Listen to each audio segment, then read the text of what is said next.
തിരക്കിലാണോ? അസ്സലാമലൈക്കും. ഇസ്ലാം. തിരക്കിലാണോ? പറഞ്ഞ രാത്രിയിലാ. ഞാൻ നിന്നെ തിരിച്ചു വിളിച്ചു. വണ്ടി വിളിച്ചോണ്ടിരിക്കുക. രണ്ട് പേരാണോ ഓടിക്കാൻ? അപ്പൊ കുഴപ്പമില്ല. അപ്പോ ഇന്നലെ ഞാനിപ്പോ ഒരു സംഭവം ചെയ്യുന്നത് എന്താന്ന് വെച്ച് കഴിഞ്ഞാൽ, ഇപ്പൊ ഞാൻ മതം വിട്ടു. ഞാൻ മതം വിട്ടു. അത് ഔപചാരികമായിട്ട് ചാനലിലൂടെ ഒക്കെ ആളുകളെ അറിയിക്കുകയും ചെയ്തിട്ടുണ്ട് അത്യാവശ്യം. അപ്പോ ഇതിനെക്കുറിച്ച് അറിവുള്ള എന്റെ സുഹൃത്തുക്കളോട്, ഇസ്ലാം മതത്തെ കുറിച്ചുള്ള അറിവുള്ള സുഹൃത്തുക്കളോട് എനിക്ക് പിന്നെയും സംശയങ്ങൾ കിടക്കുന്നുണ്ട്.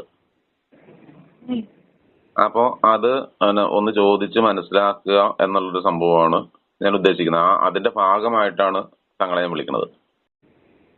ഹലോ ഏഴ് മതം വിട്ട് 7 മാസത്തിലൊക്കെ പോയേ?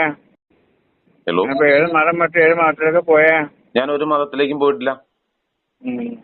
എന്നെ കുഞ്ഞിലെ മുതല് തങ്ങളോട് ഞാൻ പറയുന്നത്, എന്നെ കുഞ്ഞിലെ ഞാൻ മദ്രസ പോയിട്ടുണ്ട്, ഓതാൻ പോയിട്ടുണ്ട്. അതൊക്കെ അത്യാവശ്യം എനിക്കറിയാം. ചെറിയ കാര്യങ്ങളൊക്കെ അത്യാവശ്യം അറിയാന്നുള്ളതും നിങ്ങൾക്ക് അറിയാല്ലേ? അപ്പോ അറിയില്ല നിങ്ങൾക്കത്? അപ്പോ അത് ഞാൻ നോക്കിയപ്പോ അത് ശരിയല്ല എന്ന് എന്റെ ഇതോട് എനിക്ക് മനസ്സിലായത്. എനിക്ക് മനസ്സിലായപ്പോ ശരിയല്ല. അതുകൊണ്ട് തന്നെ ഞാൻ അജ്മലിനെ മദ്രസയിൽ വിട്ടിട്ടില്ല. എന്താ വിടാത്തത് എന്ന് ചോദിച്ചു കഴിഞ്ഞാൽ, മദ്രസ പഠനകാലത്തും ദർസിലെ പഠനകാലത്തും എനിക്കുണ്ടായുള്ള അനുഭവങ്ങളാണ്. മനസ്സിലായോ? ഹലോ കേക്കണ്ട്, പറഞ്ഞ. അപ്പോ എനിക്ക് എന്റെ മദ്രസ പഠനകാലത്തും ദർസിലെ പഠനകാലത്തും എനിക്കുണ്ടായുള്ള അനുഭവങ്ങളാണ്. അപ്പൊ ഞാൻ അതുകൊണ്ട് തന്നെ മതം വിട്ടു. അതിനകത്ത് തങ്ങളുടെ അഭിപ്രായം എന്താന്ന് എനിക്കൊന്ന് കേൾക്കണം. ഞാൻ എല്ലാരും വിളിക്കുന്നുണ്ട്, എന്നെ അറിയാവുന്നവർ. ആ കൂട്ടത്തില് ഞാൻ തങ്ങളെ വിളിച്ചതാണ്. എനിക്ക് അഭിപ്രായം ഒന്ന് കേൾക്കണമെന്നുണ്ട്. അപ്പോ എന്നെ അറിയാവുന്ന എല്ലാവരോടും ഇതുപോലെ വിളിച്ച് ചോദിക്കുകയാണ്, ഞാൻ ഇസ്ലാം മതം വിട്ടു. ചോദിക്കണം, എന്താണ് തങ്ങളുടെ അഭിപ്രായം അതിനകത്ത്? അത് ഓരോരുത്തരുടെ ഓരോ അഭിപ്രായം. നമ്മള്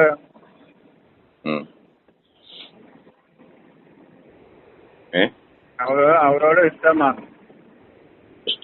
അതാണ് ഞാൻ ഇന്നലെ ചോദിച്ചത്. ഈ മതം വിട്ടവനെ എന്ത് ചെയ്യണമെന്ന് ഈ ഖുർആനി പറയുന്നത്? ഈ മതം വിട്ടവനെ എന്ത് ചെയ്യണമെന്ന് ഖുർആനി പറയണത് നിങ്ങളെ? തുപ്പിട്ട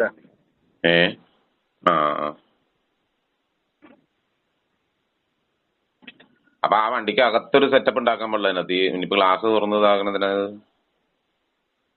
ഞാൻ മുറിക്കാൻ വയലിട്ട ഇതെന്തുകൊണ്ടിയത്? എന്തുകൊണ്ടിയത്? ഒരു വണ്ടി ഫ്രണ്ട് കിടന്നുകൊണ്ട് ഏത് വണ്ടിയാണെന്നറിയില്ല. അപ്പൊ അങ്ങനെ അപ്പൊ ആ വണ്ടിക്ക് അകത്തൊരു സെറ്റപ്പ് ഉണ്ടാക്കാൻ പാടില്ല അതിനകത്ത്. ഇനിയിപ്പോ ഗ്ലാസ് തുറന്നതാകണതിന് ഞാൻ മുറിക്കാൻ വയലിട്ട ഇതെന്തുകൊണ്ടിയത്? എന്തുകൊണ്ടിയത്?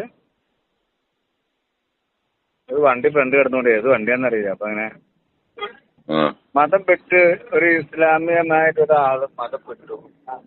ഇസ്ലാം മതത്തിലുണ്ടായിരുന്ന ഇസ്ലാം മതത്തിലെ ആളുണ്ടായ ആളാണ്. മതം വിട്ടു.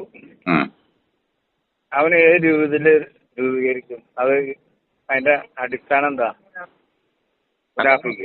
ഞാൻ ചോദിച്ചത് തങ്ങളെ, മതം വിട്ടവനെ എന്ത് ചെയ്യണമെന്നാണ് ഖുർആനിലെ നിയമം? എന്ത് ചെയ്യണമെന്നാണ് ഖുർആനിൽ പറയുന്നത്? അതെനിക്ക് സംശയം. അതെന്താന്ന് എനിക്കറിയില്ല. പലരും പലത് പറയുന്നുണ്ട്. ഞാൻ ഇന്നലെ പറഞ്ഞ കാര്യം തന്നെയാണ്. എന്ത് ചെയ്യണം? ഇസ്ലാമതത്തിൽ നിന്ന് നീ അത് വിട്ട് പോയിക്കിട്ട് രണ്ടാമത് തിരിച്ചു വന്ന് തൗബ ചൊല്ലി മടങ്ങാ സ്വീകരിച്ചു കഴിഞ്ഞാൽ സ്വീകരിക്കാം. അല്ലെങ്കിൽ തൗബ ചെയ്യല്ല, മതം വിട്ടവനെ എന്ത് ചെയ്യണം? അവിടെ തീരണം. ബാക്കി മറ്റത് കിട്ടി തങ്ങൾ. മതം വിട്ടവനെ ഒന്നും ചെയ്യലല്ലോ. അല്ല, ഖുർആനിൽ എന്താ പറയണേന്ന്? ഖുർആനിൽ ഒന്നും പറയാനുള്ള അതിന്.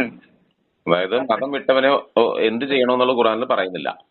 ഖുർആനിലേക്ക് എന്നുണ്ടെങ്കിൽ ഒരു മുസ്ലിമായ അന്യൊരാളെ തലിമേല് അവനെ സ്വീകരിക്കുകയാണ്. അവര് മുസ്ലിമായ ഒരാള് നിരീശ്വരവാദി കഴിഞ്ഞ ഒരു മതത്തിലും ചേരാണ്ട് അവൻ എനിക്ക് ഇസ്ലാം മതവും വേണ്ട, ഹിന്ദു മതം വേണ്ട, ക്രിസ്ത്യൻ മതം വേണ്ട, ഞാനൊരു മനുഷ്യനെ എന്നുള്ള രീതിയിൽ പോണത്, അത് അവന് റബ്ബ്. അപ്പൊ അവനക്ക് റബ്ബുമില്ല, ഒന്നുമില്ല. മനസ്സിലാവണ്ട? എനിക്ക് ഇസ്ലാം മതവും വേണ്ട, ഹിന്ദു മതം വേണ്ട, ക്രിസ്ത്യൻ മതം വേണ്ട, ഞാനൊരു മനുഷ്യനെ എന്നുള്ള രീതിയിൽ പോണത്, അത് അവന് റബ്ബ്, അപ്പൊ അവനക്ക് റബ്ബുമില്ല, ഒന്നുമില്ല. മനസ്സിലാവണ്ട? അതല്ല, അതങ്ങനെ വരുമോ? അവനക്ക് ഒരു ദൈവം ഉണ്ടാവില്ല. അപ്പൊ അത് താങ്കളെ പറഞ്ഞ എനിക്ക് മനസ്സിലാകുന്നുണ്ട്. ഞാൻ ചോദിച്ചത്, ഞാൻ ഈ ചോദ്യം പലരോട് ചോദിച്ചു. ചില ആളുകൾ പറയുന്നു മതം വിട്ടവന്റെ തല വെട്ടണം എന്ന് പറയുന്നുണ്ട്. അത് ശരിയാണോ?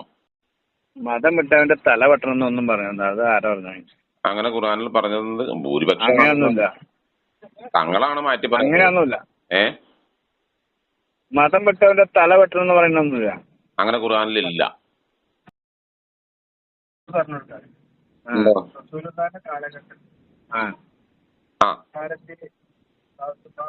പക്ഷെ ഈ പറയുന്ന വോയിസ് എനിക്ക് കേൾക്കുന്നില്ല.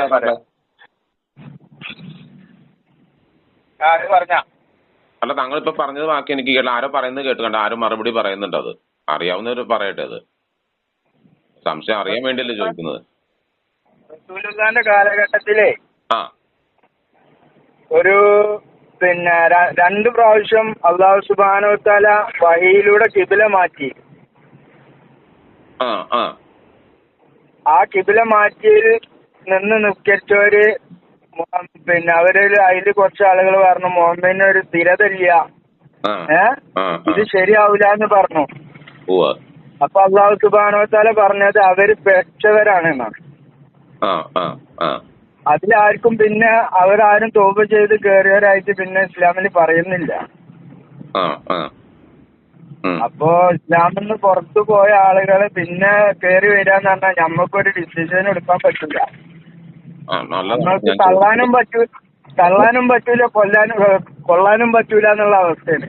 എന്റെ സംശയം ഇത്ര മാത്രമേ ഉള്ളൂ. അതായത് മതം വിട്ടവനെ ഇസ്ലാം മതത്തിൽ ജനിക്കുകയും ജീവിക്കുകയും അതിനുശേഷം ഇസ്ലാം മതം വിടുകയും ചെയ്തവനെ എന്ത് ചെയ്യുന്നതാണ് ഇസ്ലാം കർമ്മശാസ്ത്ര പ്രകാരം പറയുന്നത്?